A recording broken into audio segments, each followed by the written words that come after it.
Hello, welcome to an algebraic lesson. Today we will be talking about inverse variation and the reciprocal function. Now, what is an inverse variation? It is the relationship or the relation between two or more variables that at one end of the variable it's increasing and the other variable is decreasing, of course proportionally to the increasing. Now, how may we find if the numbers or the variables are variables of inverse variation? One way we can do it is through a table. When we have, let's say, x increasing and y decreasing, we can multiply them to find the inverse variation. And if the number, which is supposedly k, that which is multiplied between x and y, constant, then it is an inverse variation. And if it's not constant, a constant by meaning a repeating number of variables, which is the same number, then it is not an inverse variation. Let's see in this example. You can see that the x is 1, 2, 3, 4, 6, 12. So you can see that it's increasing. And the y is 12, 6, 4, 3, 2, and 1. Now, what we can do here is multiply. So when you multiply 1 and 12, you get 12. So now we must have a repeatings of 12. We must have a sequence of 12. So it can become constant. 2 times 6 is 12, 3 times 4, 12, 6 times 2 is 12, 12 times 1 is 12. So to answer the question, which is this an inverse variation, we can answer it with yes, this is an inverse variation. Let's say an example where it is not an inverse variation.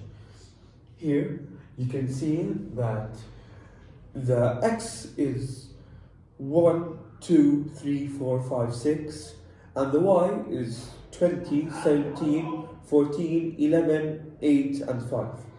Now, 1 times 20 is 20. 2 times 17 is 34. You can stop here because it has to always be a constant. There always should be a repeating number or a sequence of number which is the same. So when there is only one number which is different, then you should completely stop and answer the question with no, this is not an inverse variation. Now the use of inverse variation, the uses of inverse variation, you may ask yourself, what's the equation? How may we use it? Now, if a question states, in an inverse variation, x equals 10 when y equals 3, write an equation to represent the inverse variation, then find the value of y when x equals negative 6. Now you may ask yourself that, what is the equation? We have x and we have y, but what do we do with them exactly?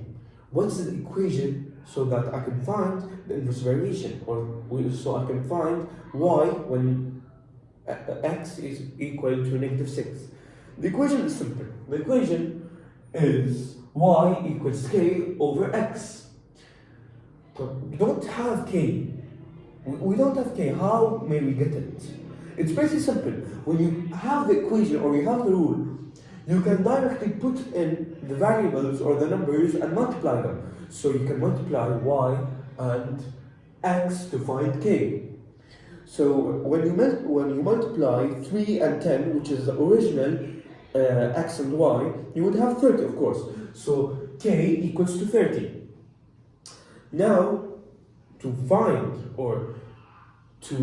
y when x equals to negative 6, we can simply do y equals to 30, because we found the k, 30 over negative 6, which is negative 5. So y equals negative 5.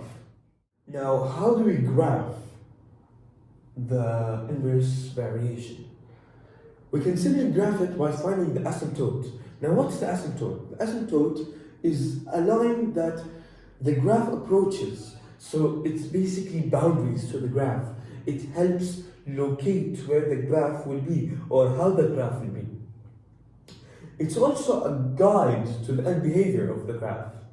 But what equation will there be for us to solve or to do the asymptotes? Let's say we have an equation of 1 over x minus 3 plus 2.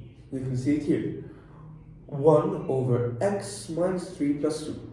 Now, remember the equation x minus h plus k?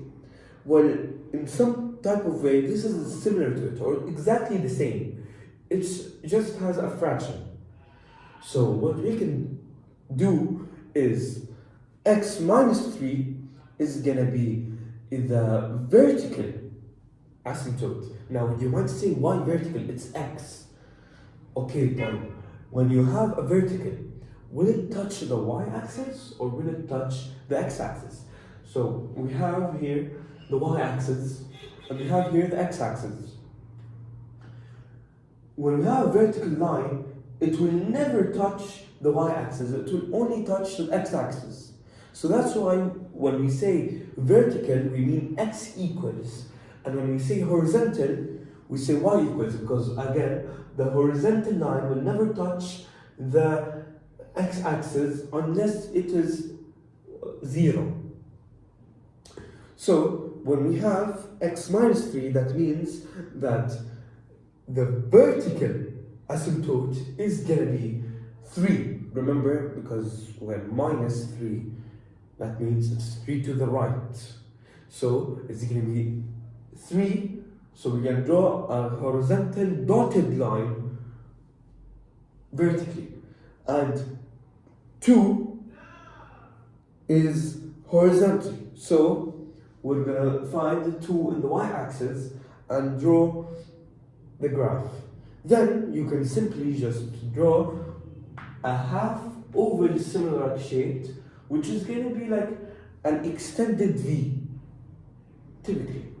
An extended V here and an extended V here, in the end of the boundaries or in the end of the asymptotes. That's the entire lesson. There is nothing else. Thank you for watching.